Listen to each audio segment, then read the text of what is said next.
Сәлем достар, бүгін таңғы асқа жеңіл, дәмді, баялды және көкөністер қосылған қуырма дайындаймыз. Видеоны соңына дейін көріңіздер.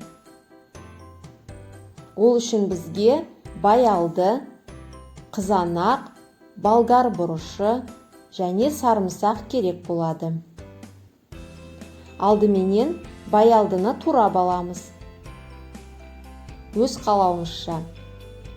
Болгар бұрышында турап аламыз. Сарымсақты ірі-ірі етіп тураймыз. Қызанақтың қабығын алып тастаймыз шұқалап. Қызанақты да ұсақтап турап аламыз. Табаға май құямыз, шамаменен 80 грамдай. Баялдыны салып, жақсылап қуырамыз. Үстіне бұрышты қосамыз туралған. Енді ұсақтап туралған қызанағымызды қосамыз.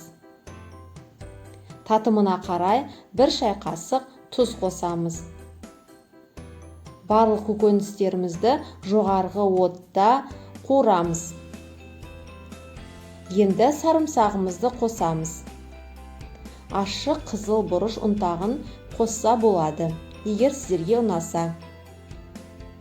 Табаның астын орташа етіп 15 минуттай қуырамыз. Ас көп қосамыз. Араластырамыз. Біздің баялды көкөніс қосылған қуырмамыз дайын, дәмді, жеңіл, тойымды. Таңғы асқа міндетті түрде жасап көріңіздер. Отбасыларыңызға ұнайды. Егер менің видеом ұнаған болса, каналға жазылып, лайк басуды ұмытпаймыз. Назарларыңызға рахмет.